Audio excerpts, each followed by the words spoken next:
Halo semuanya, kembali lagi bersama saya Harry Francisco. Hari ini saya akan menjelaskan tentang ancaman terhadap integrasi nasional di bidang pertahanan dan keamanan. Yuk, langsung simak saja video berikut ini.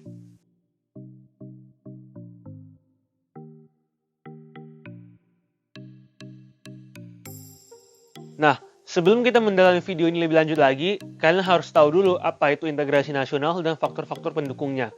Nah, integrasi nasional adalah usaha dan proses mempersatukan perbedaan-perbedaan yang ada pada suatu negara sehingga terciptanya keserasian dan keselarasan secara nasional. Kemudian, faktor-faktor pendukungnya. Yang pertama, adanya rasa yang senasib dan seperjuangan yang diakibatkan oleh faktor-faktor sejarah. Kemudian yang kedua, adanya ideologi nasional yang tercermin di dalam simbol negara, yakni Garuda Pancasila dan simbolnya Bhinneka Tunggal Ika. Kemudian yang ketiga, adanya sikap tekad dan keinginan untuk kembali bersatu di dalam kalangan bangsa Indonesia, seperti yang telah dinyatakan di dalam Sumpah Pemuda. Kemudian yang terakhir, yang keempat, yaitu adanya ancaman dari luar yang menyebabkan adanya munculnya semangat nasionalisme dalam kalangan bangsa Indonesia.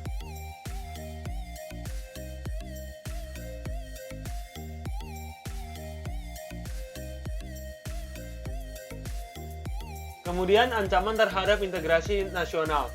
Kita juga harus tahu apa itu arti dari ancaman. Ancaman adalah semua bentuk usaha yang bersifat mengubah atau merombak kebijaksanaan yang dilakukan secara konsepsional melalui tindakan kriminal dan politis. Bidang pertahanan dan keamanan itu merupakan bidang yang terpenting dalam suatu negara. Nah, apa aja sih ancaman-ancamannya? Mari kita simak video berikut ini. Yang pertama adalah konflik perbatasan. Konflik perbatasan adalah kondisi di mana dua negara memperebutkan suatu wilayah. Ini juga terjadi di Indonesia di perairan Natuna dengan negara Cina, kemudian di Pulau Kalimantan dengan negara Malaysia. Hal ini terjadi akibat tidak terima bahwa wilayah negaranya diakui oleh negara lain. Yang kedua adalah pelanggaran wilayah.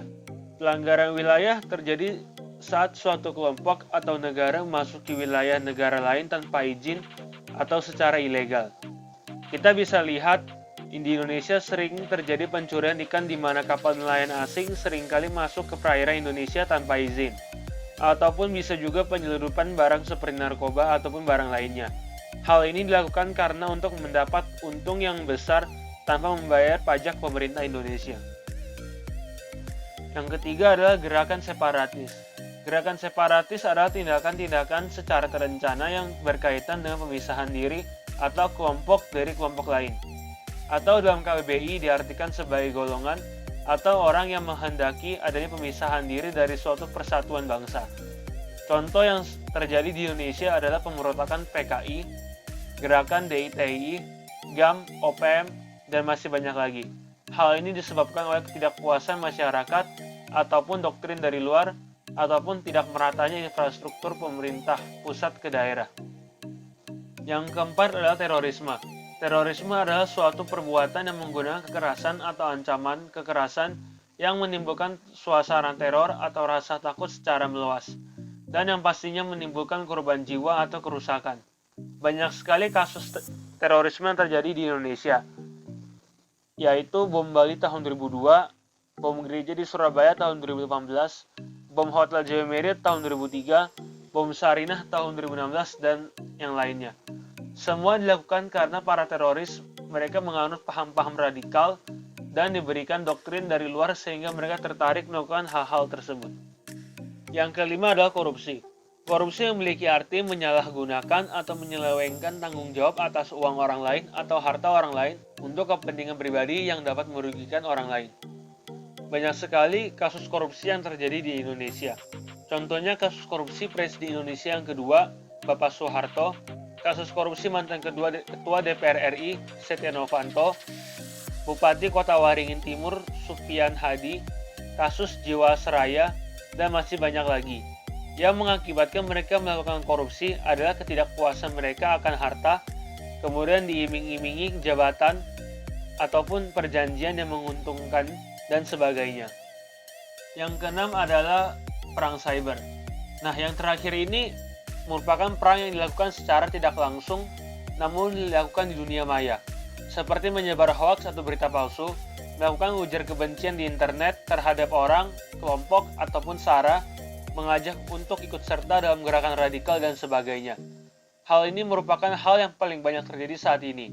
Mereka melakukan ini ada demi untuk ketenaran, memprovokasi sebuah kelompok masyarakat, menyesatkan masyarakat, ataupun hanya sekedar mencari sensasi. Nah, bagaimanapun, permasalahan tersebut harus kita atasi dengan baik. Berikut ini contoh-contohnya. Untuk permasalahan pertama, meningkatkan penjagaan di perbatasan dan melalui jalur diplomasi. Permasalahan yang kedua, memberikan hukuman yang keras bagi para pelanggar dan meningkatkan keamanan di perbatasan. Yang ketiga, memberikan paham nasionalisme yang baik dan meratakan pembangunan infrastruktur dan bantuan daerah.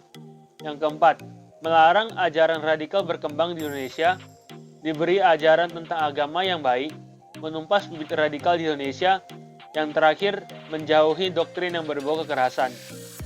Yang kelima, memberikan pelajaran karakter sejak dini, memberikan gaji yang sesuai, meningkatkan pemantauan aliran uang di Indonesia, dan memberikan hukuman yang berat. Yang keenam, memberikan pendidikan dasar beretika yang baik dan benar, membekali masyarakat dengan pengenalan akan teknologi, memberikan sanksi yang berat, kemudian terakhir menutup akses untuk akun sosial media yang berbahaya. Nah, apa saja sih peran yang dapat kita lakukan dalam hal bela negara untuk mencegah atau mengatasi permasalahan di atas? Yang pertama, kita dapat memperdalam pendidikan kewarganegaraan di sekolah. Kemudian mengikuti upacara dan khidmat, mengikuti kegiatan kepanduan di sekolah dengan baik, mengikuti pelajaran agama dengan baik, menaati peraturan yang ada di setiap tempat, kemudian menyadari bahwa kita merupakan satu bangsa, itu Indonesia, sehingga kita harus saling menjaga.